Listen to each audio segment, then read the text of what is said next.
players are looking quite jolly. Start of the day, it seems like it is quite pleasant for everyone, but the trajectory of the plane this time, it is going to be starting from the southern part of the map, northern side of the map, and going towards the southeastern, western side of the map. All right, it's south to north. I just got the directions opposite. It was southwest to northeast. For some reason, I thought it was northeast to southeast. And fixes.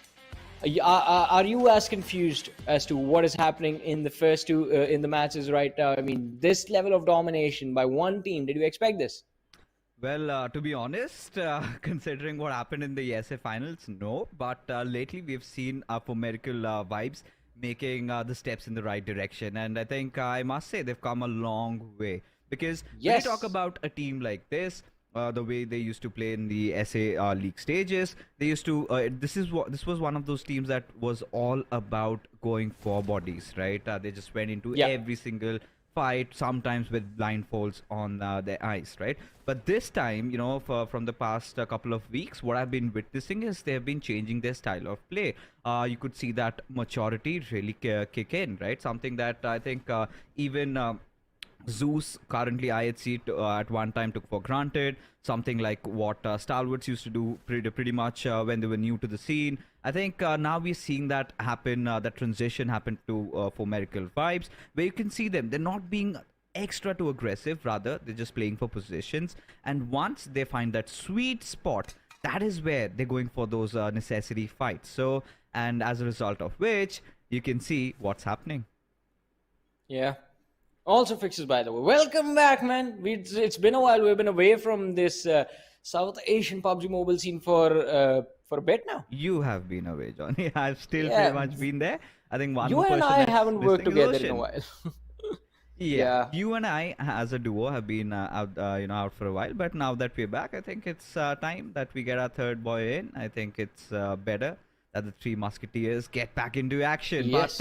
But talking about this current circle for what we're witnessing so far, the previous Erangel was quite open. It was a flatland circle. A lot of teams had trouble. We did see that curveball going down towards the ferry pair when we actually expected something to happen around the eastern sides of Quarry, right? A lot of teams were taken for a spin. I think one of them had to be Stalwarts, and quite unfortunate ending in the previous game as well. But this one, I think, Johnny, is pretty standard. Something that we are acquainted to, and I think teams are going to find a little bit of room in this one, and this is going to be quite grippy. Well, yeah, it is definitely going to be gripping, especially, I mean, my eyes are going to be towards that western edge where Maptex are. Based on how they were playing the previous game, I think their eyes are set, and they are also dead set on getting those elimination numbers up earlier on in the game. And they are in the perfect position to do so, as well as they try to go east to west. It is going to be NB who fall in their way. Quantum Rage is going to be in their way as well if they refuse to rotate early. But we do have DRS on our screens right now. Not really the start that they wanted, but I think they do have a lot of room to improve, especially it's just 2 games that have happened. They still have a lot more matches remaining. Yeah, I think DRS, ever since that amazing feat that they achieved during the GC, they've sort of seen that little bit of a dip in the consistency. Lately, they've been making it to the top 4, but when you talk about, finishing on the pole position, that is something where they've been lacking on, and quite understandable, right? When you kind of have your hunger satiated, you've, come second, maybe just missed by the first. Could happen this time around also. But again, you cannot take the lobby for granted. And I think DRS are well aware of that. They cannot be quite complacent as well. But when you're talking about, SA, it has changed a lot, Johnny. I mean, a little bit of revision. Because you're coming after a long time. The zones have changed. The meta has completely changed. You might be seeing a lot of DBS just scattering around the lands. Everybody kind of taking those close combat battles. So once I was doing, the league stages of the SSC, we used to see a lot of those quick fights.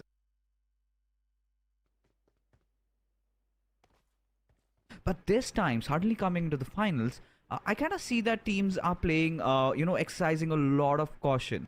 And that sort of, forces me into thinking, yeah, they're all serious about the finals. They realize that this is where they have to have to secure as many points as possible. I mean, you're right on point fixes. I mean, it's been surprising the first two games because I've noticed a lot of teams just go for individual picks rather than go for complete 4v4s in those team fights, and I think that did not used to happen the last time I was here. And the DBS situation takes me back all the way to the Pmpl South Asia season 2 and 3. When the weapon was just introduced in the game and it was quite heavily being used, especially on the maps of Sanhok. Yeah. And I think this new way of going for those, or in fact forcing those duels wherein you know you have a shotgun, the other guy knows you're coming towards him with an automatic shotgun. He just has two options. He is either going to take the fight, try and fight it out with you, survive the duel, or be eliminated, or he can just sit there waiting for you to run towards him, shooting him in the face, and then get eliminated. And I mean, forcing your opponent to step out in the open, especially when you know you have your teammates backing you up, I think that can definitely put these teams into advantage. But I think because of that, those overcommitments and sort of that amount of importance being given to just committing towards those fight and securing those finishes, it is going to be a little bit of a challenge for these teams to just to make sure that they survive till the end game stages. I mean, for the last two matches, we have had the same team, 4MV, step up brilliantly, and they always do that towards extremely late in the game. And this is not something that even the viewers will it's kind of very difficult for everyone to digest at this point, because for Miracle Vibes, if you're talking about a complete turnover, they've done that. Because Yeah. I remember the Miracle Vibes, they used to be one of the most aggressive teams, right? Every single game you look at them, they're going for like 14 or 15 eliminations. 9 or 10 is the bare minimum for them. That's the standard that they've set. But now you're seeing them, close those games with 8 to 10 eliminations. And the best part is that they are also getting the chicken dinner, which kind of forces you to think, because if they kind of get a chicken in this one, if that's going to be a hat trick, this kind of pushes us to wonder if they have really cracked the code. Because lately they've been scrimming a lot against the South Asian teams. And what was the change with the SA and the SAC? That was the introduction of the Pakistanis as well. And seeing a lot of Pakistanis fall already in the group stages now, coming into this one, you just have a handful of them remaining. Not a lot of them, performing to their utmost potential. That is where, you feel like, yes, this is a tournament that for Miracle Vibes, they're going to be the hot favorites.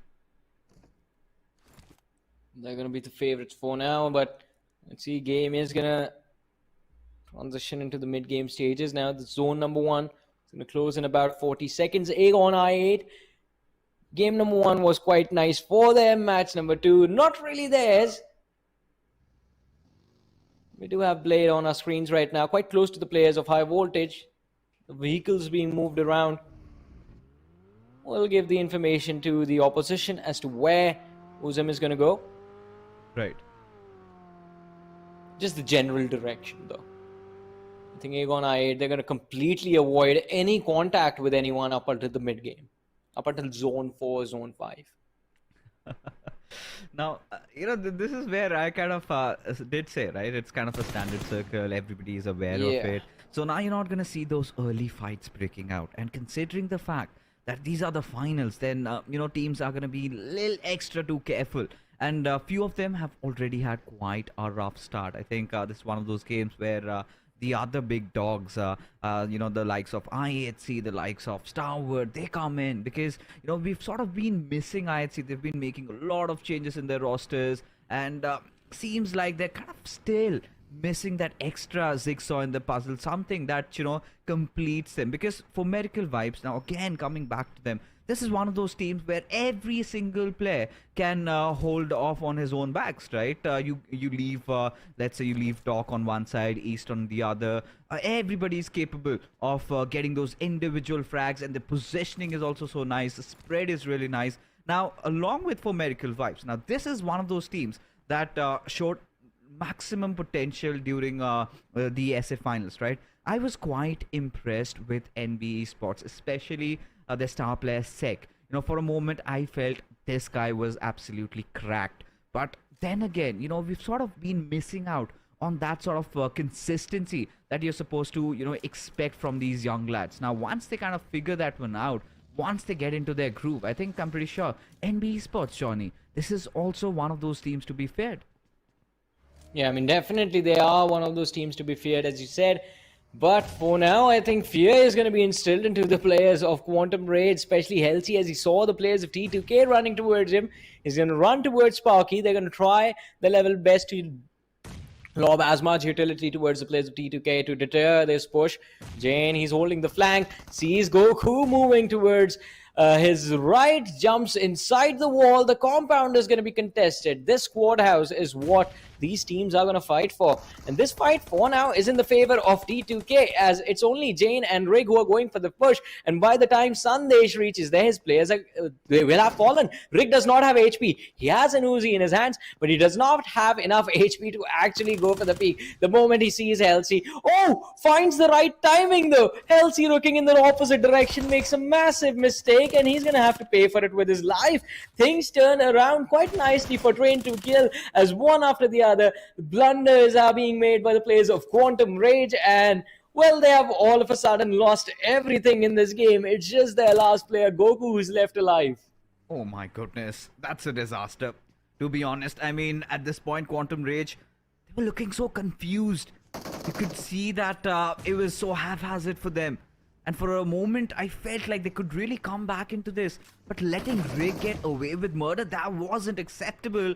As Sandesh just goes in, gets the final nail in the coffin, and down go Quantum Rage, buried. But at this point, this is a very nice push coming in from T2K. They realized they need this position, and objectively they were thinking this is right. And for now, I mean, maybe they must be second guessing upon it. It's still not inside the circle. They will have to move in, and considering the fact that they've already lost out on Jane, but that's still understandable, right? They've already secured 4 finishes to their name at the cost of just 1 player. And considering how these new point structure has been favoring these teams who are really going elimination heavy, I think this is a good news for T2K, and I must say a step in the right direction. Yeah, I mean, definitely quite promising, as you mentioned, after that, after the way they dealt with that fight. But let's see, I want to see how far they can go in this particular matchup. And B on the other side, struggling in their own rights against the players. If I wanted, what assassin? Brilliant nade, takes 2 down. And finds the 3rd as well. The man is enough for the entire team. 4 eliminations. NB Esports wiped out. And he does not break a sweat.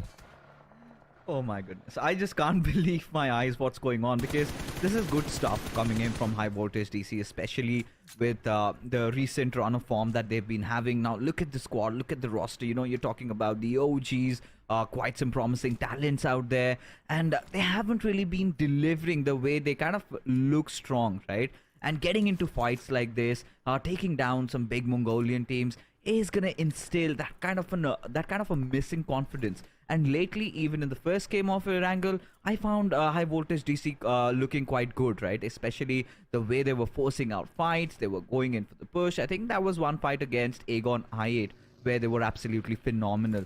And this goes on to show that as a team, how much they've been putting in the work. But Assassin, he's a cut apart, right? In this entire fight, he's a single-handedly. Of course, he did have some support from his teammates, but those 4 eliminations, they go to his name, and goes on to show that Assassin still has a lot of fuel left in his tank. Yeah, I mean, pulled off a 1v4, was sitting there just laughing in his chair and made it look like no big deal. Oh, the man is a legend for a reason, and I think that should give a good amount of confidence boost to the players of High Voltage over there. Problem is that T2K now have their eyes set on those compounds. T2K also in quite a decent position in the zone 4 now, but if the shift is not going to be in their position, then they could have been in trouble. But lucky for them, the zone is still on top of them. Looking at this particular circle, I kind of really fancy Regicide's chances as well. Now, Regicide is one of those teams not a lot of people talk about. But TUF, like you said, those final few days in the qualification stages of the SSC were quite good for TUF, especially the final one. Now with IHC just kind of hovering around them, you can feel that the urge of getting inside the circle. Not a lot of spaces are open. There's just that one compound that's still up for grabs. Now the big question is, do IHC have enough information? But look at Starward. They decide to breach in through high voltage DC as Aegon I8, they come barging in at the same time. Three squads, they're just located around the apartments area. Now this is going to be an absolute bloodbath. Yeah, it is going to be a bloodbath indeed, and it has all begun with Blade from Aegon I8 touching the dirt with his knees. Assassin, he's going to have to be extremely careful as Praveen has split up from his team. Cloud is still there with Assassin. Stalwart in one building, T2K. Rig was knocked out, but he's going to get a revive from his team. There's, these three teams are going to be joined, I believe, by the fourth in the distance. We do have one more team from the school compound keeping an eye on this entire situation. But all right, so the only thing that's going to stop this entire fight is the fact that this is quite a nice little safe haven for all of them at this point inside the zone. And until the next shift actually abandons this school and school apartment position, all of them can be safe. But Stalwart, vision changes focus, and now their crosses are positioned towards the players of IHC. One knock has been secured. Alex is behind the building. He's hiding. Demo is there, but Stalwart, I think all they can do is just make sure IHC don't move anywhere anymore. They have good cover. There's a lot of distance between the two. IHC should be comfortable.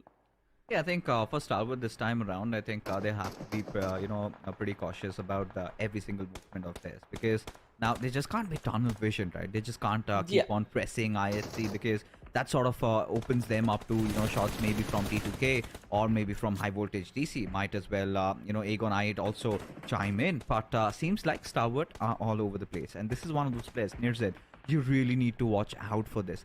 If Stalwart are your current SA champions, right, Nirzed has a very pivotal role to play in that. Now, 7th Element, one of those teams coming in from Pakistan. It's their first Pmpl. They are having a dream run over here, and they've been playing really well, made it to the finals. But now, this is where we're seeing them finally getting tested. And this is where we're seeing, those doubts creeping up in their mind. Till the point, look at them just restricted to that one little shack. And, just being hammered down, not just by high voltage DC. You see Starwood also taking shots at them. You also see that, IHC, they're also capitalizing on that situation. I do not see a world where they walk out of there alive. Well, yeah. This is going to be quite difficult for them to pull this miracle off. Talking about miracles, look at Miracle Vibes controlling that southwestern edge of theirs quite beautifully and playing along the edge of the zones.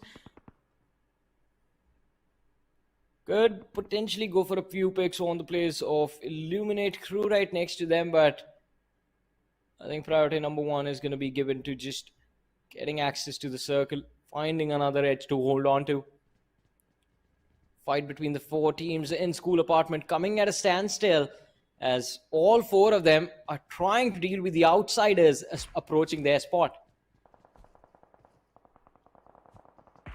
Seems like Stalwart, they're getting a little bit restless, wanting to find those points a bit earlier on in the game.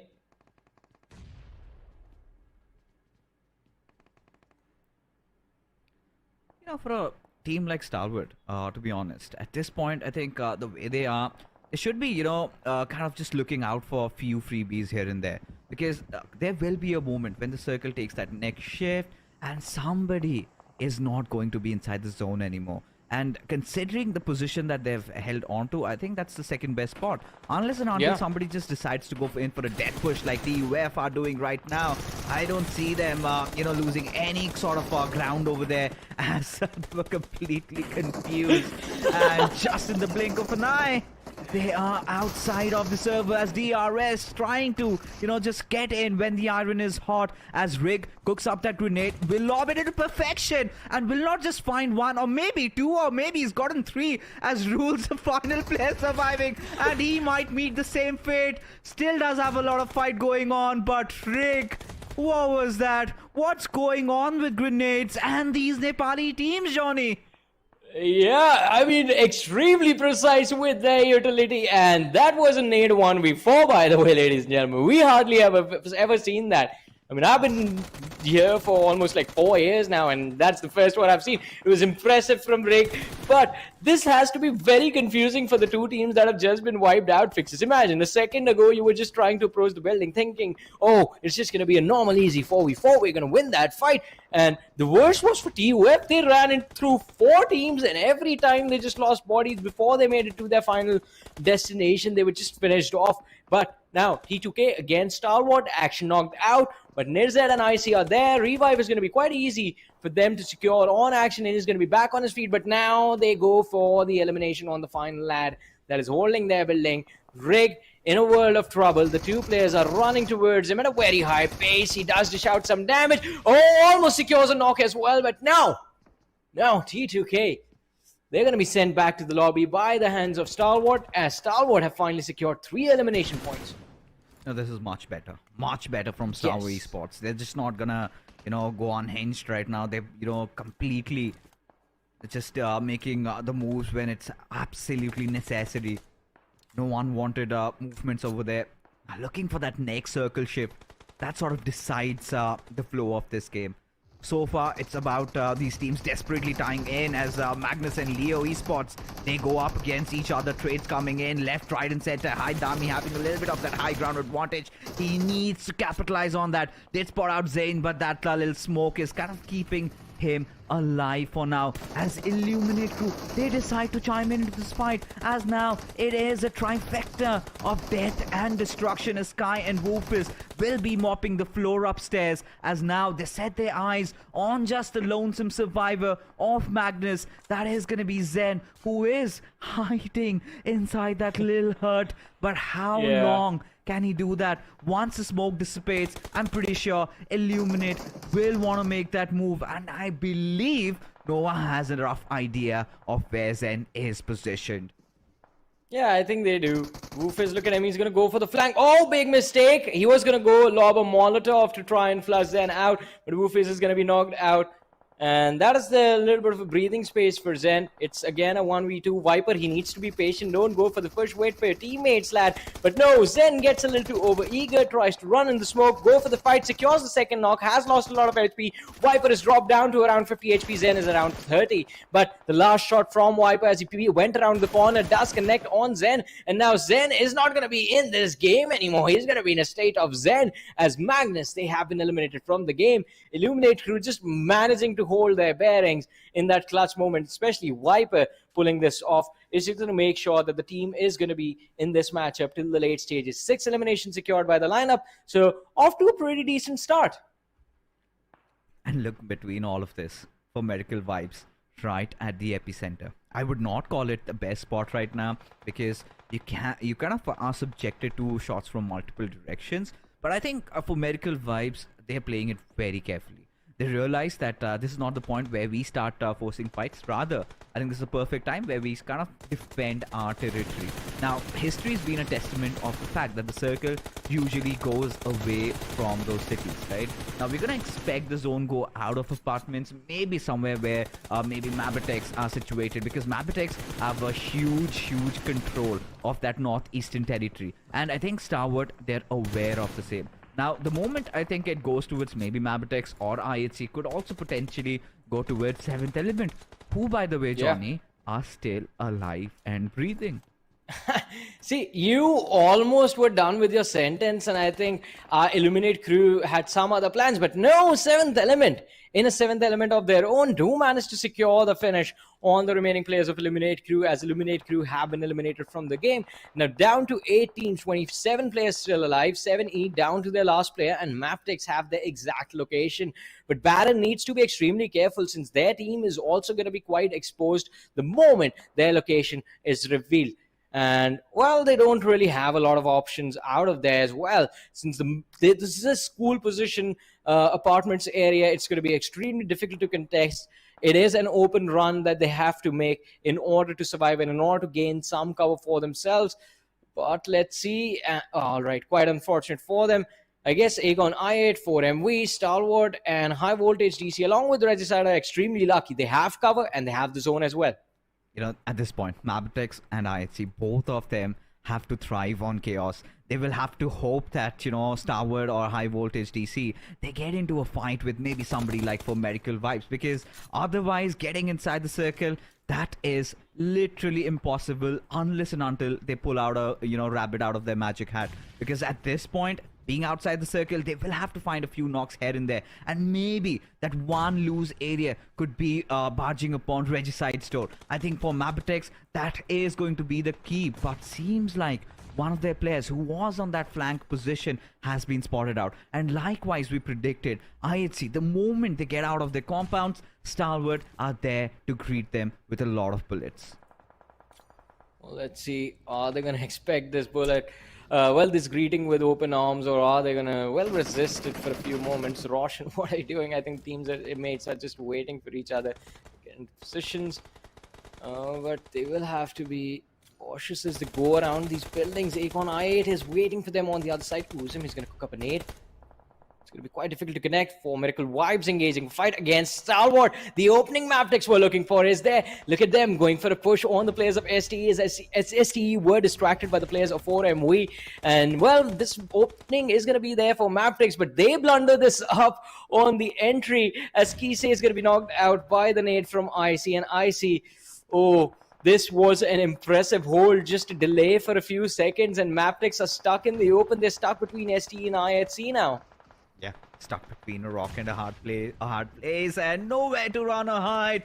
And there you go. IC delivers in these cold moments, and this is one of those players you can always rely on. Mabtex already reduced down to 2 players. Of course, Benten has to go and get his players back alive, but no, gets spotted and shot down by IC as the final player. W survives as Nirzet. He's gonna administer that first hit as IC is out for blood, and he has to be careful because IHC still haven't made their move. Mabtex in the meanwhile trying to get as many bodies alive as possible. I think one of their players will get the rest back up, but seems like Mabtex won't be spared. But still, W putting up a fight. Action has been done and dusted. IC just goes charging in. Oh, W, he fought till the end. Did manage to hurt Stalwart, and yes, indeed, IHC, this is the golden chance for them to go in, commit for the push, and I believe they are doing exactly that. I mean, they're doing a brilliant job, and for MV as well, it is a brilliant opportunity for them to actually go for a hat-trick chicken dinner, since now Stalwart, they are left bleeding. The last move from the last surviving player of T2K, it was, Mabtex was impressive. We made sure that he was going to make sure Stalwart was left bleeding even after that fight, and down to the last player we go. I see final man left between his team and elimination on the 6th position as well. After the way this day is not really going well for them, he's lobbed the nades on the stairs. That is going to stop the push from the players of 4MV as he runs upstairs to try and protect himself. The spray from Falak does connect Buddy, last player left standing, but Buddy, how long are you going to be standing behind that crater, and how long are you going to survive? Not long enough. Blade is going to be there with the nade, and that is going to be it. Regicide eliminated from the game. We're down to the top 5 teams. 14 players still alive. Debo and Godless, the 2 surviving souls of IHC, against all the odds, they have somehow made it. Look at For Miracle Vibes. Look at Refuse. I do not know why has he come to this place. I think for Miracle Vibes, the entire idea is about controlling as many territory as possible. If they have control over those 2 apartments, I think should be better, but sort of opens him up to pushes from the other players, because now Apex and Doc, these 2 players have to deal with the entire force, entire contingency of Aegon I8. Now the question arises, are they prepared for that? And this is not good news for Miracle Vibes, as Refuse, he's been dealt with by Godless. Finally Godless waking up when it was required, as Apex, I think he has to survive the onslaught of Aegon I8. Yeah, I mean, he's going to try his level best to see if he can survive this. And if he can regroup with Doc, I think that is going to be much better for them. But Stalwart, Nizet and IC, they managed to stay alive for so long. Apex, he does find the opening. Falak is going to be finished off, and Doc is there as well. 2 DBSs in their hands. The crossfire is set as well. The nade does damage Apex, but Doc is left extremely healthy. No damage inflicted on him. Means he's going to be there covering up the stairs for his teammate. Aegon I8 still extremely cautious. I8C on the other side eliminated, and we're down to the top 4 teams of this game. Fixes, do you think for Miracle Vibes they can pull off the miracle and secure the hat trick? You know, at this point, anything and everything is possible because High Voltage DC, look at that. Finally, they've just come out of their hiding. Seems like they're opening up as IC is being dealt with. Comes down to Rizet. The smoky path has already been deployed, but Uzum outright in the open did not see Probin coming in from miles afar as Doc gets out, but quickly realizes the danger that lies ahead of him as just like that, for Miracle Vibes this time eliminated at the 4th position, leaving us with the final 3. It is going to be High Voltage DC going after the final surviving member of IQ, and Nirzed, he's up against the wall in that 1v3 situation, and there you go. High Voltage DC, courtesy of them holding this apartments area for quite a long time, exercising a lot of patience, finally paid off in dividends with that winner chicken dinner coming into their name, instantly bolstering up to that 2nd position with 15 elimination points. Johnny, what a game it was. They just had one of the best possible starts you could ask for within the first 3 games of fun.